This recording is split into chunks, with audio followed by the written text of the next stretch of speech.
un tema de técnica. Si ustedes siguen la técnica, no van a tener problema de que lo muerdan ni nada, como les he dicho, incluso pueden dejar su mano adentro, ¿no? Y van a sentir de repente de que el caballo comienza a presionar ahí, pero no los va a morder. ¿Por qué? Porque ahí hay un espacio bien amplio, bien amplio. Incluso por ahí su compañero que tiene manos grandes también, no pasa nada, claro. Pero el problema es que cuando ustedes agarran y no siguen la técnica o las pautas, entonces o meten la mano así y los va a morder, o meten la mano acá y o ponen la otra mano eso, y los va a morder, ¿no? Ya, eso es porque no han seguido la técnica, ¿no? Pero es bastante sencillo si se dan cuenta al final, ¿no? Y la lengua del caballo es bien larga, de tal manera que ustedes incluso teniendo la mano adentro van a sentir que la lengua pasa, hasta que ustedes ya ven que ya tienen una buena porción y la cogen y le sacan nada más hacia un costado y listo, ¿no? Pero de nuevo, no es un espacio bien amplio, no va a pasar nada, ¿no? Así que bueno, eso pues como ya les dije, con el tema de la lengua, ¿no? De los dientes, si eventualmente necesitan algo, porque los dientes, ¿qué pasa? A nivel de lo que son premolares y molares, la arcada inferior es más cerrada. Entonces, ¿qué ocurre? Que la oclusión de los premolares y molares de arriba difiere de la de abajo. Entonces, el desgaste es irregular. De tal manera que a nivel de lo que son premolares y molares superiores, normalmente el desgaste se va hacia la parte interna de la boca. Pero la parte externa va a continuar creciendo y por eso es que se prolongan como filos, como puntas. En el caso de los dientes de abajo, premolares y molares de abajo, claro, el desgaste va a ser de la parte de afuera, pero adentro no. Entonces esas puntas van a pronunciarse y van a seguir creciendo hacia adentro. Entonces al final quedan como cuchillitos, así como sierritas de cada diente, y eso es lo que hace que finalmente el caballo eventualmente se muerda o se haga herida. Entonces, aquí, por ejemplo, el caballo no tiene ninguna cicatriz ni nada. Sí hay un pequeño, probablemente una pequeña herida, un hematoma pequeñito, que de repente, o ahorita en la manipulación, o de repente por ahí se haya mordido, ¿no? Pero no es una cosa grosera, ¿no? Entonces, pero si lo tuviese, ¿qué es lo que se hace? Simplemente se lima. La nivelación molar se sugiere, o sea, la revisión de la boca y de los dientes se sugiere que deben ser cada 8 meses, más o menos, alrededor de 8 meses, que es un tiempo prudencial para poder limar los dientes de ser necesario, ¿no? 8 o 10 meses, porque si no, ya, digamos, es más complicado incluso el limarlos. Y ya los dientes, ya los filos se pronuncian más y son mucho más compactos. Entonces al momento en que nosotros limamos, no podemos tampoco agarrar y rebajar todos los dientes en una sola, sino que probablemente tienen que hacerlo progresivamente en varias veces, ¿no? Porque es más dificultoso, ¿no? Entonces acá, por ejemplo, y obviamente esa alteración de los dientes también afecta lo que es la parte de la alimentación del caballo, ¿no? Por eso es que acá al menos nosotros sí lo hacemos rigurosamente, ¿no? Todos los controles, y pero por el tema pues de que buscamos que el caballo esté bien alimentado también. Bueno, entonces, dime. Una consulta. Sí. ¿A todos los caballos les pasa esa alteración en los dientes? Sí, ¿O mucho es depende normal, del manejo? es normal. Ahora, lo que hay que tener cuidado es sobre todo con aquellos caballos que tienen alguna malformación. ¿Por qué razón? Porque en el caso, por ejemplo, de los que tienen braquiditismo, no es solamente el sobrecrecimiento de los incisivos de arriba, sino que como todos los dientes están retraídos hacia atrás, entonces ¿qué es lo que ocurre? A nivel de lo que son los premolares, sobre todo, claro, el segundo premolar, como el segundo premolar de abajo está más hacia atrás, entonces el segundo premolar de arriba comienza a hacer picos, pero adelante. Y en los molares, el de abajo, el último, el cuarto molar, crece hacia arriba, por atrás, ¿no? Entonces eso también puede agarrar y hacerte que el caballo al momento de masticar te pueda generar dolor o algo. Entonces el control tiene que ser más riguroso, ¿no? En eso, pero es por el tema ya de la mala conformación de la boca, ¿no? Eso es una conformación particular. Ok, ¿alguna pregunta? Ya, entonces continuamos. Eso con respecto a lo que es la boca, bastante sencillo. Vamos ahora a lo que es la parte de la nariz. A nivel de la nariz, ustedes tienen lo que son los collares. los hollares, en el caso del caballo, bueno, no debería haber ningún tipo de herida, esas cosas, ¿no? ¿Qué más? Otra cosa. Recuerden que los caballos tienen acá unas bolsitas acá arriba hacia el dorso, que, ¿cómo se llaman? ¿Se acuerdan? Esos son los divertículos nasales. Esto de aquí, cuando tengan, por ejemplo, algún caballo que esté en el campo, suelto, que no recibe un cuidado o un aseo constante, que de repente en temas ya sanitarios no está desparasitado adecuadamente, no solamente en temas de tiempo de parasitación o la frecuencia, que lo ideal es que sea más o menos alrededor de 3 meses, cada 3 meses desparasitar, sino que también tiene que haber una rotación del antiparasitario. Son dos cosas que van a hacer eficiente la desparasitación, sino el tema de la resistencia a los antiparasitarios es bien marcada en el caballo, ¿no? Entonces, si ustedes tienen un caballo con esa información de anamnesis de ese tipo, la sugerencia es que ustedes al momento de evaluar tengan la expectativa de encontrarse con garrapatas. ¿Ya? O sea, aquí adentro, sí, acá adentro, en el divertículo, encuentran garrapatas, y si encuentran aquí también van a encontrar acá. Obviamente también puede haber a nivel de la crin o el de la cola, aunque muchas veces si le encuentran lo sacan, pero de acá no. De acá es más difícil que se le encuentre. ¿Ya? Entonces, como digo, netamente para que lo tengan en cuenta al momento de la revisión. Otra cosa más es que aquí siempre el caballo, miren, tiene acá como un fluido que todo el mundo piensa que es moco, pero no es moco. No es moco. ¿Qué cosa es? Son lágrimas. ¿Por qué? Porque el caballo tiene un conducto, que es el conducto nasolacrimal, que viene desde acá de lo que son los cantus medial de los párpados, justamente donde están las glándulas lacrimales, y llega hasta aquí a la nariz. Es el conducto nasolacrimal, por eso se llama así. Y eso es porque, claro, el caballo, si se han dado cuenta, pues, el caballo, los ojos del caballo son órganos bastante grandes, uno, y el caballo no es de un constante parpadeo. Entonces, por esa razón, para mantener lubricado, humectado y protegido el ojo, el caballo genera muchas lágrimas, produce muchas lágrimas. Entonces, las lágrimas, al momento en que el caballo parpadea, se distribuyen las lágrimas, generando una película que protege de algún tipo de partícula que se pueda adherir, ¿no? Y por otro lado mantiene la lubricación, ¿no? Y lava una partícula también, lavado, ¿no? Pero ¿qué pasa? Eso es algo normal, ¿no? Las lágrimas que ahí lubriquen, pero el exceso de lágrimas se va a drenar justamente a través de este conducto, ¿no? Hay una entrada por el párpado superior y otra por el párpado inferior, entonces por ahí entran las lágrimas y llegan hasta acá a la nariz, y por eso la nariz del caballo siempre tiene ese fluido nada más, pero no es moco, son lágrimas nada más, ¿sí? Entonces, ahora, puede ocurrir que de repente, claro, como el caballo está en el campo, o a veces la tierra, cama, la comida, etcétera, etcétera, a veces el polvo se acumula aquí y tapona lo que son el conducto nasolacrimal. Entonces, para desobstruir a través del agujero que se encuentra por acá, si quieren, si se acercan, porque es aquí un chiquito, pero acá hay un agujerito, ¿no? Por aquí, por este huequito, un agujero, como que hubiesen agarrado un perforador y le han hecho un hueco.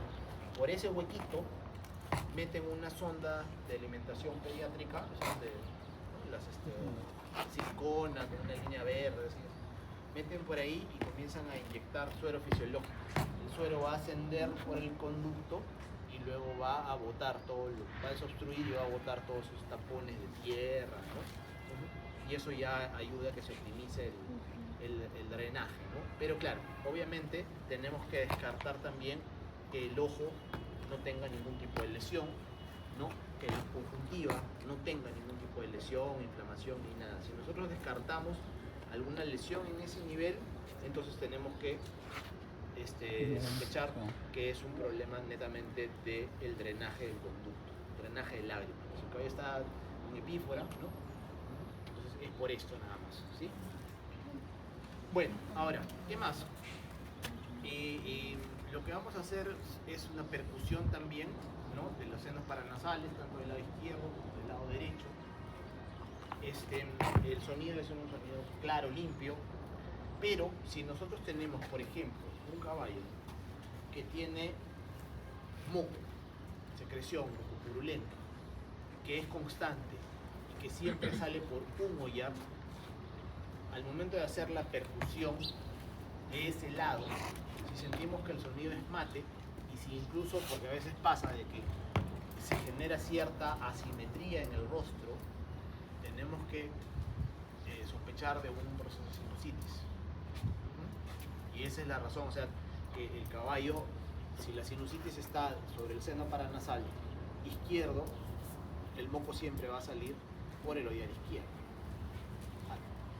Y la percusión obviamente nos va a dar sonido mate en el lado izquierdo, ¿no? En cambio, cuando es un proceso, digamos, respiratorio neumónico y el moco proviene del pulmón, el moco va a salir indistintamente por cualquiera de los dos hollares, ¿no? Entonces eso también es determinante, digamos, para lo que es la sospecha del diagnóstico, ¿sí?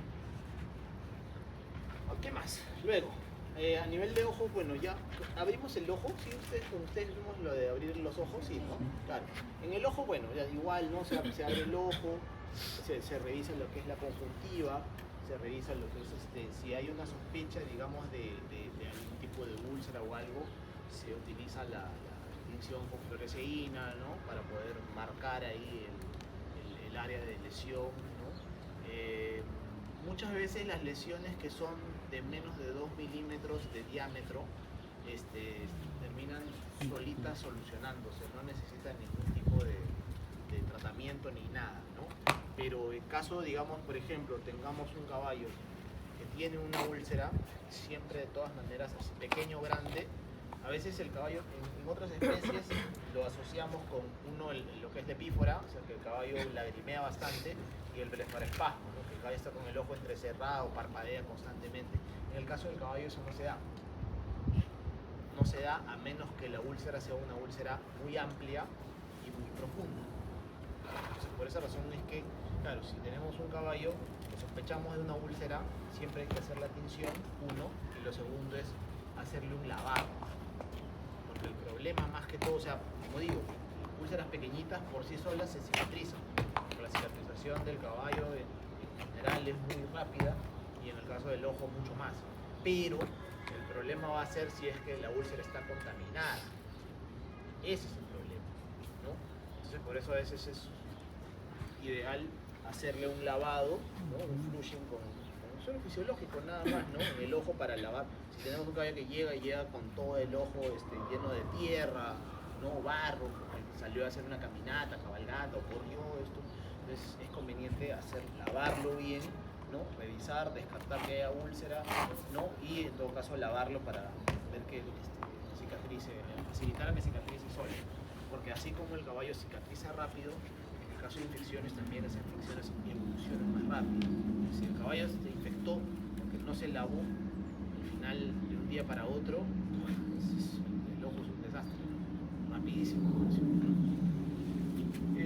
Y bueno, y ahí a nivel de oídos, realmente en oídos, o sea, las garrapatas, tienen acá garrapatas, también va a haber en los oídos, ¿no? Y el oído, o sea, no tiene ningún tipo de secreción ni nada en el caso del caballo, de tal manera que, claro, o sea, que haya un proceso de otitis, esas cosas en un caballo es súper recontra raro, ¿no? No es como los perros que tienen que tener cuidado cuando los bañan, esas cosas, no, es diferente, ¿no? El conducto, digamos, está mucho más libre y está mucho más oxigenado, se podría decir. El problema del perro, más que todo el otitis, es porque la forma hace que se mantenga muy húmedo, entonces o sea, eso es lo que condiciona, digamos, que se generen esas infecciones o esa inflamación. Y bueno, de ahí acá hacia la parte ventral entre la presión la mandíbula, ¿no? Acá hay unos unos pequeños cordoncitos que son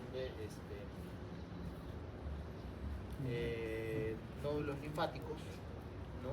Que, bueno, uno casi no los palpa cuando están sanos, pero están aquí. Son bolitas bien, bien chiquititas, bien sutiles. Pero ¿qué pasa? Cuando se abscedan, ya sea porque hay algún proceso inflamatorio, infeccioso, sobre todo a nivel de la cavidad orofaringia, ¿no? Entonces esto de acá se convierte como una pelota y protruye todo, ¿no? Es la famosa adenitis que se presenta, ¿no?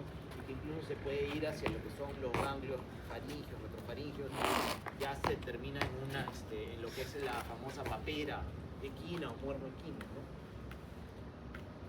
Pero, claro, si nosotros esta parte de acá, que es cóncava, vemos que empieza a hincharse, a dematizarse, ¿no? Vamos a tocar los ganglios y los ganglios se vuelven como pelotas, duros. Entonces, eso es parte de un proceso. Lo que tenemos que hacer es buscar que el caballo hay ungüentos para ayudar a que maduren. Muchas veces incluso en el campo lo que hacen es utilizar pintura de yodo, y le echan yodo para que a la inflamación maduren, ¿no? Pero también hay ungüentos que ayudan a madurar, ¿no? Y progresivamente, claro, cuando recién se abscedan, se ponen así duros como una pelota, pero después cada vez se ponen más blanditos, de tal manera que ustedes lo van palpando día a día y se van a dar cuenta de que llega un momento en que se ponen así, como si fuese un globito de agua.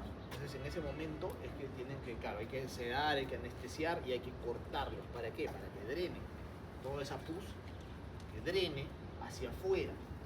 Porque naturalmente, o sea, el caballo al final esos ganglios se van a fistular, pero la garantía no siempre es de que fistulen hacia abajo, para que drene el contenido externamente, al exterior, ¿no?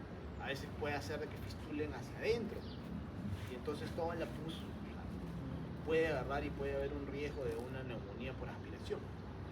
Entonces por eso es que es mejor que nosotros hagamos esa supervisión o facilitar, ¿no? De que maduren todos esos ganglios, ¿no? O nódulos, ¿no? Y luego los cortamos para que drenen. Y de ahí, claro, o sea, se cortan y una vez que drena todo, por segunda intención, cicatriza y listo. Nada más, ¿no? Ya quedan ahí normal. ¿Hasta ahí preguntas o dudas? Sí. ¿Cuál queda el tema? Claro, también le llaman así, creo. Ajá, sí, exacto. Urma, claro, es claro, muermo, urma, papel equina, claro, adenitis equina, en realidad es una adenitis. Sí. Profesor, ¿qué dijo que se usaba aparte de yodo? Hay ungüentos que maduran, ¿no? ¿Y eso cómo se le da? ¿Vía oral? No, localmente. Se le echa localmente. Belladona, creo, ¿no? Belladona, ahí está, mira, justamente, eso es lo que iba a decir. La belladona es uno, ¿no? Belladona, sí. O sea, los ungüentos madurativos, a ver, todos en algún momento han tenido algún granito, eso es un absceso. Claro, el acné es absceso. Entonces, claro, esas cremitas que se echan para el acné son ungüentos madurativos, de tal manera que agarren y que secan y eventualmente ya solitos se van resecando, en algunos casos se endurecen y salen, se organiza, nada más. Entonces en este caso vamos a hacer lo mismo, pero nosotros vamos a cortar para que drene antes de que simplemente drene hacia adentro. Sí. Okay. Bueno, y entonces con eso, ¿otra pregunta o algo? No. Profesor, ¿cómo se llama el orificio que dijo que estaba acá en la nariz del caballo? Ese es la salida del conducto nasolacrimal. Sí, ese huequito.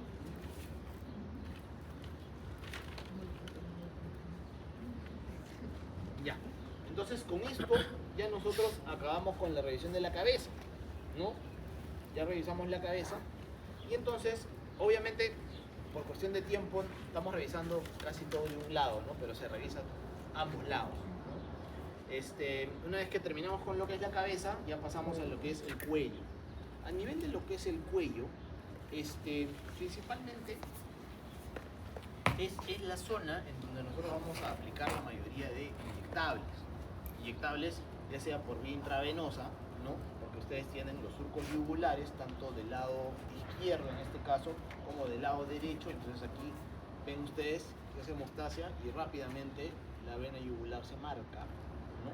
Entonces, es la ubicación, digamos, para lo que son inyectables intravenosas, es la zona más sencilla, es más fácil abordaje y más segura también, porque el caballo siempre está controlado de la cabeza, nosotros nos ponemos a un costado, entonces el riesgo, probabilidad de algo es mínimo, ¿no? Igual para lo que son las inyectables a nivel intramuscular, ¿no? Tienen toda la tabla del cuello aquí, y para lo que son las de vía subcutánea, ¿no? Entonces vamos un poco hablando acerca de cada una, ¿no? O sea, a nivel de lo que son las vías, las inyectables intravenosas, lo que hay que tener cuidado es lo siguiente, o sea, si bien es cierto tenemos dos venas bastante grandes, largas, que podemos utilizar, ¿no? Siempre la sugerencia es que hay que utilizarlas con cautela, ¿no? ¿Por qué? Porque igual, como el caballo tiene la tendencia, digamos, de procesos inflamatorios, ¿no? Genera mucho tejido cicatrizal, mucho tejido de granulación. Si ustedes generan algún tipo de lesión, se puede agarrar y se puede generar una flebitis rápidamente, ¿no? Entonces, por eso es que, claro, si es, a ver, un caballo que realiza actividad deportiva de manera casi rutinaria, se podría decir, ustedes, claro, saben que el caballo se va a deshidratar. Entonces, como parte de la hidratación, pueden aplicar fluidoterapia, ¿no? Aparte, con la fluidoterapia, sueros, etcétera, etcétera, pero también van a poner también electrolitos, pueden poner aminoácidos, pueden poner vitaminas, pueden poner, como ya vimos el tema de lo que es la parte de la sensibilidad hepática, pueden poner hepatoprotectores, uno o dos, pueden poner de repente también por ahí, de repente algún antiinflamatorio o analgésico, porque el caballo, o sea, o quedó después del ejercicio un poco agotado, ¿no? O simplemente una dosis de antiinflamatorio para ayudar a que se recupere más rápido, ¿no? Inflamatorio, de repente, claro, pueden ser un AINES y un corticoides, ¿no? Y aquí nada más llevamos 7, ¿no? Entonces, ¿se imaginan ustedes agarrar y meter 7, clavar 7 veces una vena? O sea, no es lo conveniente, ¿no? Porque así tengan los dos lados, se va a inflamar, y si eso lo van a hacer pues constantemente, hay mucho riesgo de finalmente generar daño a nivel de la pared de la vena. Entonces, lo que se sugiere como parte del manejo es que en el suero, en las botellas de suero, o sea, si ustedes quieren hacer fluidoterapia, hay que ser sinceros, fluidoterapia en un caballo, 1 litro de suero, como que ustedes se tomen una cucharita de agua, no los va a hidratar en lo absoluto. Pero sí, o sea, por eso es que nosotros tenemos mucho control con el tema de la ingesta de agua, ¿no? Pero sí, por ejemplo, esa botella de suero normalmente nosotros la utilizamos como vehículo para que la mayoría de inyectables, o al menos las que yo he mencionado ahorita, que se pueden combinar, las ponemos en esa botella de suero y luego en una sola vía aplicamos todo, ¿no? De tal manera que lo que resta, que generalmente son los inflamatorios, los ponemos en la otra vena. Y de esa forma hemos utilizado hemos inyectado, ¿no? O sea, en 2 inyectables hemos puesto 7, 8, ¿no? 2 vías. ¿Ya? Entonces de esa manera conservamos las venas. Ahora sí hay que tener un poco de cuidado, porque ¿qué pasa? El caballo tiene un problema que se conoce como hemiplegia laríngea, que se trata de una parálisis de la laringe de un lado, y eso es porque la garganta, la laringe, tiene un movimiento de apertura o abducción, se llama abducción, y un movimiento de cierre que se conoce como aducción. ¿Qué pasa? Este movimiento de apertura se da porque el cartílago aritenoides, ¿no? Está junto al cricoides, pero hay un músculo que es el cricoaritenoideo, que va del cricoides al aritenoides. Cuando este músculo se contrae, se genera una aritenopexia, es decir, que se pega el aritenoides al cricoides, y entonces, ¿qué pasa? La garganta se abre. Cada vez que el caballo respira, se abre, tanto del lado derecho como del lado izquierdo, ¿no? Pero ¿qué pasa? Cuando ustedes colocan un inyectable por vía intravenosa, el nervio laringio recurrente, que forma parte de la tríada de la yugular, ¿no? Tanto del lado derecho como del lado izquierdo, son los que controlan el movimiento de estos músculos cricoritenoideos. Entonces, en el lado izquierdo tiene la particularidad que el punto de fijación de este nervio es un poco más corto, lo que genera mayor tensión en el nervio y por lo tanto superficializa al nervio, lo pone más cerca de la vena yugular. Entonces, si ustedes generan algún tipo de trauma o que sin querer parte del fármaco que es inyectable exclusivamente por vía intravenosa sale fuera de la vena, normalmente lo que va a hacer es que va a generar inflamación, incluso algunas veces necrosis de todo el tejido circundante. Y dentro de ese tejido circundante está el nervio. Entonces, ¿qué va a pasar? Si se lesiona el nervio, entonces el músculo ya no se deja de contraer y entonces se genera la parálisis de la laringe. Solamente un lado funciona, pero el otro no. Entonces, esa es la hemiplegia de laringe. Entonces, cuando se colocan, generalmente los AINES son en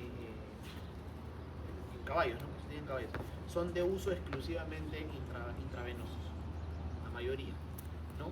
Entonces, generalmente la recomendación es utilizar la vena derecha, porque en la vena derecha, como está, digamos, el nervio tiene un punto de fijación más lejano, está más profundizada en su ubicación, de tal manera que es más difícil que nosotros dañemos el nervio derecho que el izquierdo.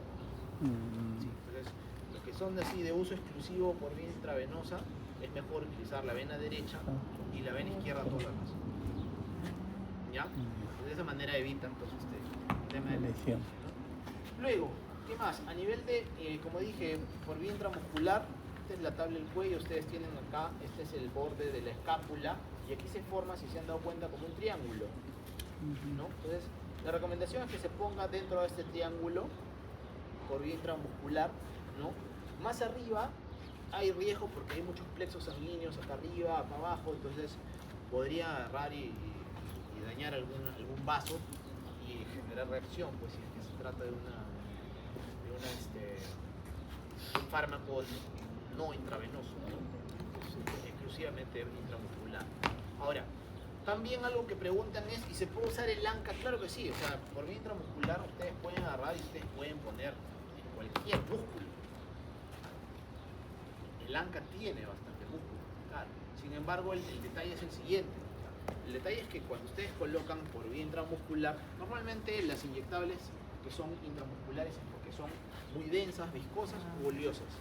Entonces, para que pueda fluir más fácilmente, se utilizan agujas gruesas. Las rosadas, que probablemente sean las que ustedes conocen más, pero muchas veces nosotros utilizamos incluso las blancas o unas plateadas, que son, las rosadas son 18, pero a veces utilizamos 16 o 14. Son más gruesas. Son recontra gruesas. Entonces, inevitablemente, ¿qué es lo que va a ocurrir? Que cuando nosotros clavamos la aguja, al caballo le duele. Sí o sí, le va a doler, ¿no? Y dentro de ese, claro, el problema es que, claro, ustedes primero lo que tienen que hacer es clavar la aguja y esperar ver cómo reacciona el caballo. Si lo hacemos aquí, este es un espacio relativamente controlado, no es una asepsia total o una desinfección total, pero en cierto modo es más controlado. ¿Por qué? Porque normalmente los caballos, ¿dónde los van a encontrar? En el campo. Si ustedes agarran y le clavan una aguja, un agujón, ¿no? El caballo al momento que reaccione se va a mover, va a levantar tierra, polvo, la aguja está ahí, todo se mete y luego ustedes conectan su jeringa, después de que esperan que reaccione o patea o hace lo que sea, ¿no? Le conectan la jeringa, e inyectan, pero están inyectando el fármaco junto con toda la cochinada a el músculo, ¿no? Profundo. Ese es el detalle. Entonces, o sea, ese es el problema, digamos, con el uso del ANCA. O sea, lo pueden utilizar, sí, pero no es muy conveniente por los riesgos justamente de que ustedes generen hematomas o abscesos. En cambio, acá es mucho más controlado. ¿Por qué razón? Porque el caballo está controlado por la cabeza. De tal manera que el caballo de repente puede agarrar y yo el clavo y el caballo retrocede, pero yo lo sigo, pues. Porque si estoy al costado no va a pasar nada. Es más, puede manotear o puede rascar o lo que sea, pero si yo estoy acá al costado, estoy en la posición de seguridad, no tengo mayor riesgo, ¿no? Entonces puedo poner la jeringa junto con la aguja, todo clavado, y luego inyectar con seguridad. Siempre igual aspiren, ¿no? Para cerciorarse que no hay ningún vaso, ¿no? En vía intramuscular.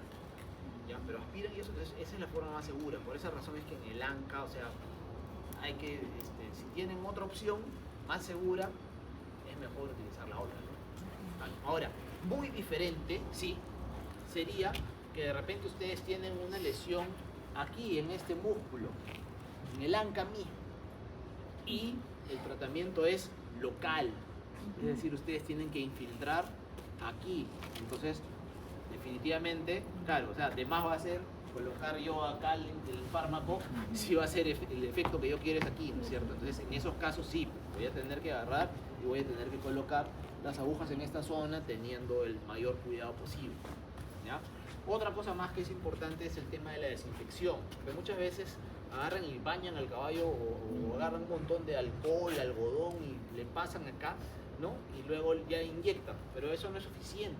Para que haya una desinfección adecuada antes de colocar el inyectable, ustedes, o sea, ahorita el caballo acá lo ven y está limpio, ¿no? No hay polvo ni nada, pero recuerden que el caballo igual se echa muchas veces en la cama, en la bosta, ¿no?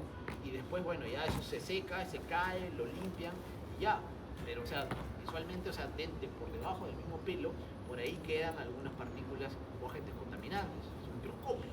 Entonces, ¿qué pasa? O sea, la desinfección adecuada es agarrar un poco de algodón con alcohol, no necesitan mucho, y pasar, frotar la zona que nosotros vamos a inyectar.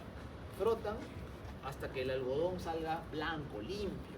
Si por ahí sale medio terroso, cambian otro y vuelven a pasar y repiten hasta que salga el limpio. Cuando ya está limpio, recién ahí, clac, colocan el inyectable. Es la forma más segura de agarrar y de evitar, como digo, abscesos o hematomas, ¿no? Porque sí, o sea, si es que se formara un absceso o un hematoma, en cualquier músculo que sea es bien pesado. Porque claro, esto se hincha, la zona se hincha y eventualmente, claro, se pone duro, el caballo incluso se queda todo dolorido con el cuello así estirado, eso, ¿no? Y lo que hay que hacer es, para drenar el absceso, es agarrar y es cortar, ¿no? Y bueno, lo ideal para hacer eso, drenar el absceso, hay que hacerlo ecoguiado, ¿no? Porque alguno puede calcular, pero si no llega a encontrar la bolsa del absceso, entonces de repente uno corta y cortar mal, tienes más acá, más allá, entonces con la ecografía ya uno tiene una idea, ¿no? Referencial, ya más precisa, ¿no? Incluso a veces se coloca una aguja, se aspira, si sale pus, entonces ahí es el corte, ¿no? Y hay que cortar todo el músculo para que drene de adentro hacia afuera, si no, no hay otra manera que eso salga. Entonces, no es muy bonito ni muy agradable para el caballo, sobre todo, ¿no? Sí. Bueno, ¿qué más? Ahora, después ya pasamos a lo que es la parte de, bueno, es el cuello. En el caso del tórax, ustedes ya más o menos les había mencionado cuando vimos la parte de lo que es frecuencia respiratoria. Ustedes tienen el área de auscultación pulmonar, es la punta de lo que es la cruz, la punta del codo, la punta de la cadera. Entonces todo esto de aquí es el área de auscultación, que lo vamos a dividir en dos partes, una hacia dorsal, oclusión total de los pulmones, completa, porque recuerden que los pulmones del caballo no son lobulados. ¿Y eso qué significa? Que el caballo puede tener algún problema a nivel respiratorio en esta zona, pero si nosotros lo ocultamos aquí, ocultamos más atrás, más abajo, no nos vamos a dar cuenta, ¿no? Entonces tenemos que, para poder revisar todo el área de ocultación, tenemos que tener esos 3 puntos arriba, 3 puntos abajo, ocultar en todo, ¿sí? Y ambos lados. Ahora, ¿qué más? La teoría, o sea, los protocolos de examen clínico mencionan de que por cada punto se debería ocultar más o menos unos 5 minutos. Por punto. O sea, la ocultación pulmonar de un caballo nos va a tomar 1 hora. Los 2 pulmones, 1 hora. Ahora, siendo sinceros, nadie lo va a cumplir. Sobre todo, claro, o sea, de repente, o sea, cuando uno tiene el caso clínico, en el caballo ustedes tienen un gran problema, y es la laminitis, que siempre está aquí al acecho. Entonces, cuando nosotros tenemos algún proceso infeccioso, inflamatorio, de cualquier otro tipo, o sea, muchas veces podemos llegar a controlar el problema, pero viene la laminitis secundaria todo eso, porque nos demoramos demasiado y todo el proceso endotoxémico que se puede haber generado va a alterar justamente lo que es la circulación a nivel de la lámina y entonces termina en laminitis. O el proceso inflamatorio, ¿no? Igual, termina en laminitis. Entonces por eso es que tenemos que tomar acciones rápidas, ¿no? Entonces, cuando tenemos un caso, ¿no? un cuadro clínico y el caballo necesitamos diagnosticar, o sea, vamos a agarrar y vamos a ocultar igual los 3 puntos, pero no me voy a demorar los 5 minutos. No voy a tardar el tiempo que sea necesario como para decir, oh, acá hay algo, listo, el caballo tiene eso, tratamiento rápido, qué procedimiento, tomar decisiones rápidas. Porque mientras más yo me demoro, imagínense que, bueno, acá siento algo, acá está esto, pero me falta todavía ocultar los otros 6 puntos, es decir, me falta todavía media hora y me falta el otro pulmón. O sea, olvídense, o sea, el caballo, mientras nosotros terminamos de hacer el diagnóstico, 1 hora después, ya el caballo se complicó. Y la probabilidad de una laminitis es mucho más alta. ¿Sí? Entonces no podemos demorarnos. Pero ¿por qué el protocolo lo dice así? Tiene que ver con un tema legal, que quizá acá en nuestro medio no es tan constante o común, porque legal en el sentido del tema de los caballos que están asegurados. Porque cuando hay seguros, los seguros nunca pierden, los seguros siempre buscan no pagar, ¿no? Entonces es una de las cosas que hacen usualmente al momento de querer activar la póliza, ¿no? Es agarrar y el seguro dice cómo fue el procedimiento de diagnóstico.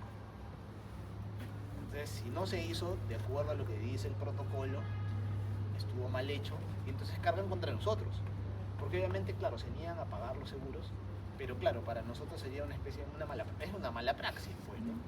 Claro, porque el perjudicado, ¿no? Va a ir contra nosotros, ¿no? Entonces, en esos casos sí, o sea, se tiene que agarrar y se tiene que hacer como dice by the book. Porque claro, si se dicen eutanasia, por la eutanasia van a cobrar el seguro, pero hay que hacerle esto, igual cada vez va a morir, pero es así, ¿no? Incluso hasta a veces en Estados Unidos lo graban el procedimiento, graban todo el esto, tienen 1 hora grabando, una tontera, pero bueno, es así. Pero siendo sinceros, en temas médicos, o sea, cuando tienen ustedes el caso, no se pueden demorar, ni eso, ni en cólicos, ni ninguna de esas cosas, ¿no? Incluso antes de que ustedes vengan justo con los estudiantes de internado, me preguntaban por el tema de las ecografías abdominales. Si la tienes a la mano, lo haces, pero si no, no te detienes. Porque, o sea, tienes otras alternativas de diagnóstico, desde lo que es ocultación, palpación rectal, lo que es el sondaje nasogástrico, o sea, con eso tú ya tienes la información. O sea, la ecografía nomás te va a decir, sí, acá hay una masa, pero la palpaste, pues. Ya se palpó. Pues, igualito